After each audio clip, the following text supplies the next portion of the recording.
अभी जो गाने बजाने के संस्कार जिनको हैं, जिन तबला प्लेयरों को, तो उनको समझ में आता है कि गत में, विलंबित गत में आलाप का विस्तार हो रहा है, या तोड़ा बज रहा है लय अंग से, या तान बज रही है, तान तोड़ा, मतलब तो उसके हिसाब से वो जवाब देता है। जवाब देना चाहिए। तो पहले से अगर 8-8, 10-10 आवर्तन निकलते जाएंगे, तो यहाँ मुझे जाकिर भाई की एक और बात याद आती है। मैंने उनको एक बार पूछा कि आपके लाइफ में कितने बड़े बड़े कलाकारों को आपने देखा, सबसे तगड़ा इन्फ्लुएंस आप किसका रहा आप पर?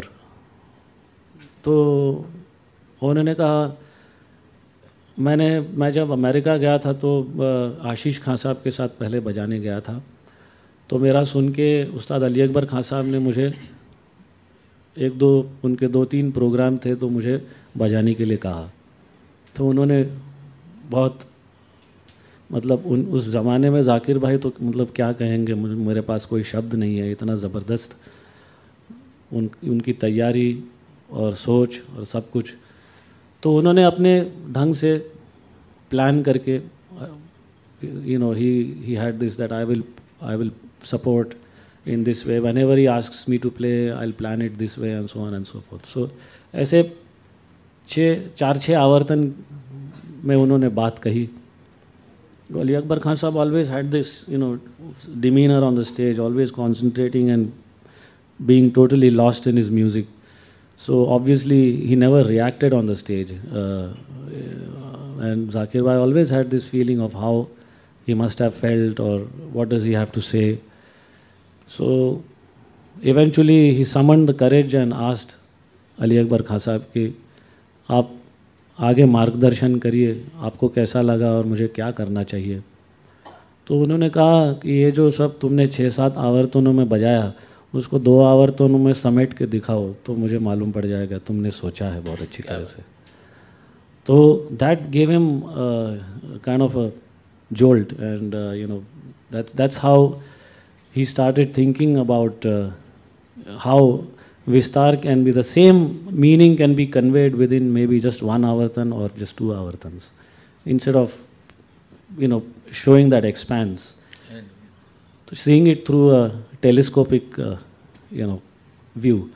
So ये सारी चीज़ें जो ये तो संस्कार ही हैं मेरे। अगर एक अच्छे खासे लेवल पे पहुंचना है तो मेरे हिसाब से, मेरे एक्सपीरियंस में, क्योंकि मैंने पिताजी से गाना सीखा, अम्मा से भी गाना सीखा बचपन में, तो जो कुछ भी मैं गा पाया, पिताजी के पीछे मैंने कुछ 2-4 प्रोग्रामों में साथ संगत भी की, तानपुरे पे मैंने गा के।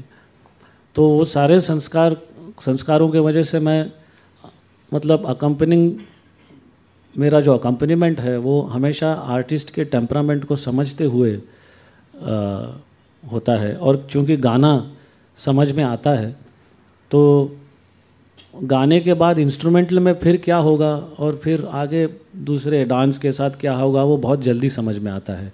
गाने के संस्कार बहुत एसेंशियल है, and it's vice versa also. For a vocalist and an instrumentalist, it's very important to know tabla. नहीं तो फिर जैसे हम लोग तबले पे बैठते हैं, या फिर तबला प्लेयर जो गाना नहीं समझता है, तो वो बात वैसे भी हो जाती है कि वो गा रहा है और उसको तबले के बारे में कुछ नहीं मालूम पड़ रहा है, तबला प्लेयर बहुत अच्छी तरह से उसको सपोर्ट कर रहा है, वो बेचारा he doesn't care anything about the tabla player, ऐसा भी हो जाता है। तो to come together on, to have a musical union on stage, and so that the whole, एक आत्मा होने के लिए tabla player and the instrumentalist or vocalist, they should know each other's subject, I think.